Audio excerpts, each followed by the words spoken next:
Почитувани колеги, почитувани медиуми, почитувана македонска јавност.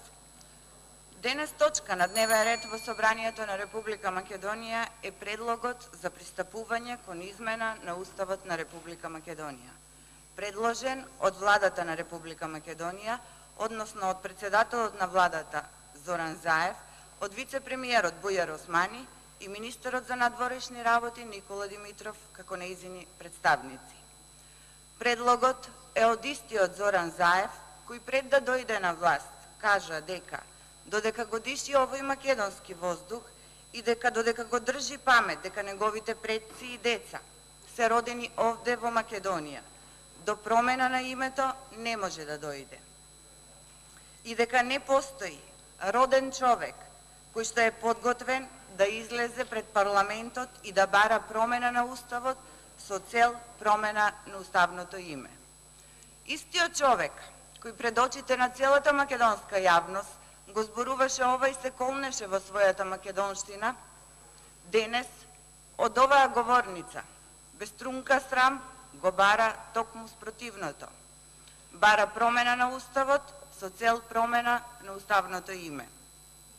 Година и пол, додека сте на власт, наместо да се занимавате со суштинските и конкретни проблеми на граѓаните на Република Македонија за подобрување на животот, како што ветувате, единствено зашто вистински се залагате е промената на нашето вековно и библиско име. Со што само уште повеќе ја потврдувате целта на вашето доаѓање за разнебитување и уништување на се што е македонско. За склучување на овој договор, на овој срамен и капитулански договор, водевте тајни преговори. Без консултација на опозицијата, без консултација на стручната јавност во Македонија, без јавни дебати, ниту пак беше консултиран председателот на Република Македонија, господинот Ѓорѓи Иванов, кој патем речено е тој што според Уставот на Република Македонија е единствениот што може да подпишува вакви меѓународни договори. Сите суштински недостатоци за време на процесот, сите контрадикторни изјави кои беа давани, затвореноста на цел процес во еден мал круг доведоа до носење на овој штетен договор за Македонија, со што овој договор го прават противуставен и нелегитимен. И со право македонскиот народ си го поставува прашањето: дали воопшто постои нешто што на грците им паднало на памет, а не го ставиле во овој договор? Се што си побарале и си добиле. Дали воопшто постоеше договор, преговори или сето беше еднострано? Грчката страна изготви документ кој без приговор беше подпишан од македонската страна. Овој договор покажува зошто сите претходни влади не успеа да најдат решение за спорот со Грција и покрај сите напори. Не затоа што претходните влади немале доволно волја или капацитет, или пак не сакале земјата да стане членка на НАТО и Европската Унија, туку затоа што нашиот јужен сосед под компромис подразбира да се прифати нешто што е целосен национален триумф за нив и целосна национална катастрофа за Република Македонија.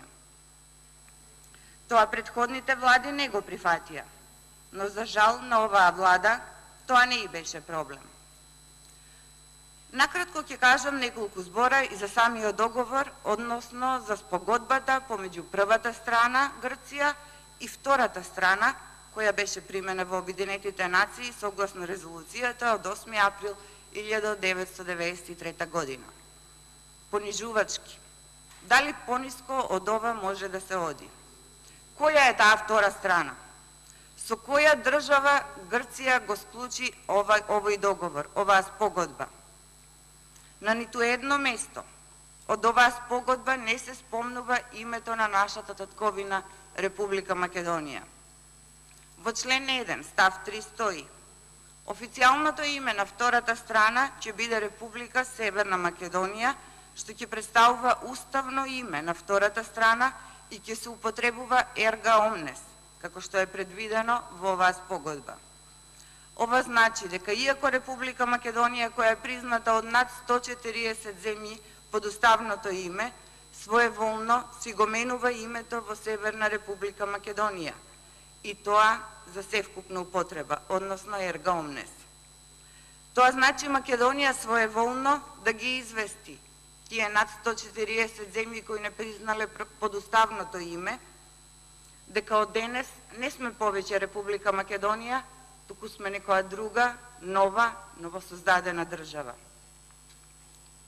Во член 8, став 3 стои дека втората страна нема да го употребува на кој било начин и во било каква форма символот порано истакнат на низиното поранешно државно знаме. И тоа во рок од 6 месеци по влегувањето на сила на оваа спогодба, втората страна ќе пристапи кон отстранување на символот истакнат на низиното поранешно државно знаме од сите јавни места и од јавна употреба на низината територија. Ова значи Македонија да се откажи, да се согласи никогаш повеќе да не се користи сонцето од Кутлеш и секаде каде што тоа постои да биде отстрането. Како ќе го исполнете овој дел од договорот? Дали ќе му забраните на навивачките групи да не го веат на спортски надпревари? Или на световите на свадба да не одат по невестата со ова знаме? И да не спомнувам кај се е изгравирано или нацртано. Како тоа сето за 6 месеци ќе го сменете? Или поточно да ве прашам, колеги, како ќе го сменете македонскиот народ? Како ќе го извадете македонскиот национален дух од секој од нас? Како ќе ни ја смените историјата, културата, традицијата? Дали тоа ќе го направите со закани, казни и уцени? Ова вие го нарекувате историски договор, но содржината на овој договор е и повеќе од национална катастрофа. Но и покрај сето тоа, никој не ни гарантира дека никогаш повеќе Грција нема да го искористи своето право на вето. Може би за 3, 5 или 10 години во процесот на преговорите на Македонија за влез во ЕУ, Грција секогаш која ќе смета дека во нешто сме погрешиле и покрај сите напори и покрај исполнувањето на сите услови, ќе може да го искористи своето право на вето. Срамен е овој договор, колеги од владеачкото мнозинство. Срамен и капитулански за Македонија. Но за среќа, македонскиот народ на 30 септември избра да не го менува името на државата и на националниот идентитет.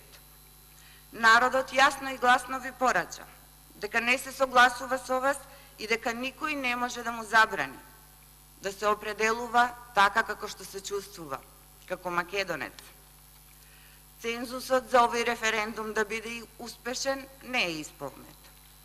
И нема човек во Македонија на кој не му е јасно, освен очигледно на новаа влада предводена од Зоран Заев, дека овој договор со Република Грција е и политички и правно мртов.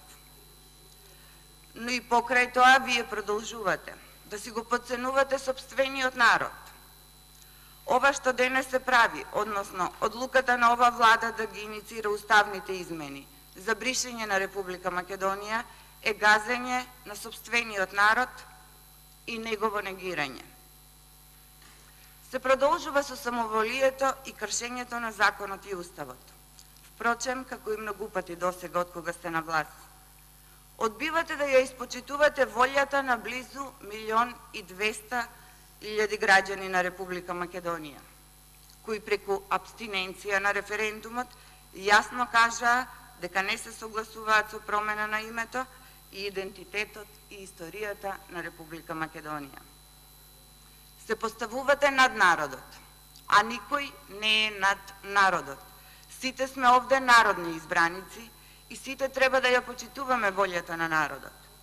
Немаме легитимитет да работиме спротивно од тоа. Дали кога на изборите го баравте гласот на народот им кажавте дека ќе им го сменете името на нашата татковина. Или тогаш ветувавте живот со 500 евра плата. И што уште не, за денес да го менувате вековното име. Добро размислете, колеги од Социјалдемократскиот сојуз, пред да го притиснете копчето. Никој нема мандат од граѓаните на Република Македонија да го менува името на Македонија. Ова парче земја ни е оставено од многу свети имиња, од многу големи херои, кои гинеле, но име не смениле и ни го оставиле нам во аманет. Што ние ќе им оставиме на идните генерации? Ќе бидеме дрво без корен, новосоздадена држава.